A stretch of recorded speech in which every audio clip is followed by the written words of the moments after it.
Yo, what's going on? Today we got workout of the week, so let's dive in.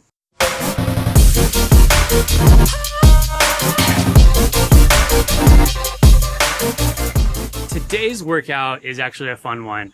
Zone 2 is something that a lot of people talk about, and quite honestly, when we talk about Zone 2, you kind of think like, oh, I'm just going to go out and ride Zone 2. Now, I actually have a workout that I have been doing for quite a few years now. I've given it to my athletes as well. It is one of my go-tos. Actually, right now, recovering from this collarbone on the trainer. This is the Zone 2 workout I'm doing. It is called progressive endurance.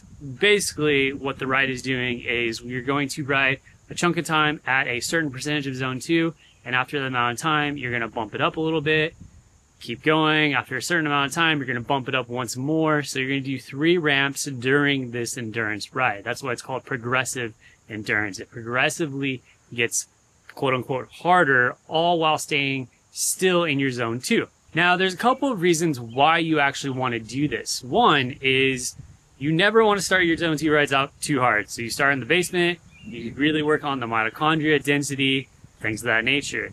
As you progress and you move a little bit higher, you start to now get closer to the LT1, your first lactate inflection point.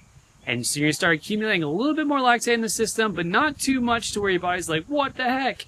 But it's going to teach your body to actually be able to buffer and deal with that a little bit more. Secondly, or thirdly, I should say, you're going to now ride on the upper end of your zone, and this is going to put you closer pretty much at LT1. And you're going to do this towards the back end of the ride because it's also going to help with fatigue resistance. It's going to help you increase more mitochondria there. It's going to help you get more efficient at buffering the lactate. And at the end, it can increase stroke volume as well, with your heart just becoming more efficient and decoupling and things of that nature. Now, let's talk about how to build this workout. How you want to build it is you just want to start with the basic warm-up, 5 minutes. That's all you need.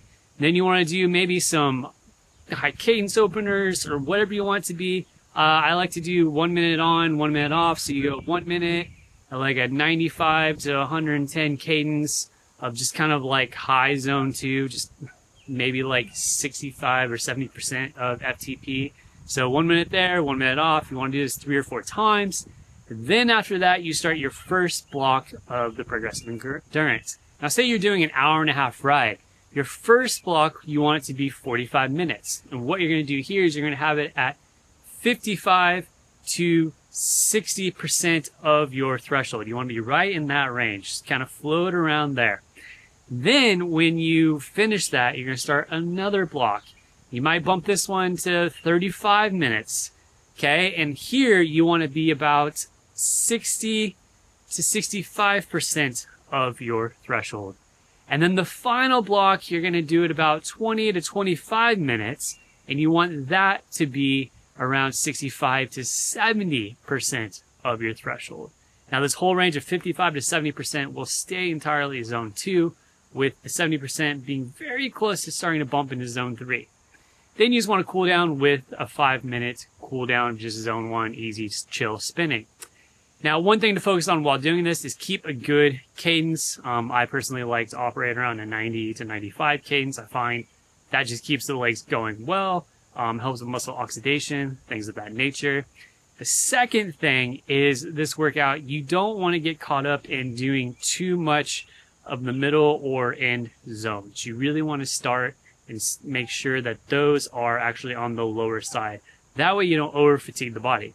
The IF score for this workout should be around like 0.64 intensity factor, which is spot on endurance range. But the biggest thing is you want bulk of the ride, maybe 50% of the ride, to be in that first block of the progressive endurance. The second block can either match that or be slightly reduced. And the third and final block, it should definitely be reduced from whatever your middle block was built. This is a simple, easy workout. I give my athletes, I've actually done it. I did it yesterday for 2 hours. I did a 2-hour block of this.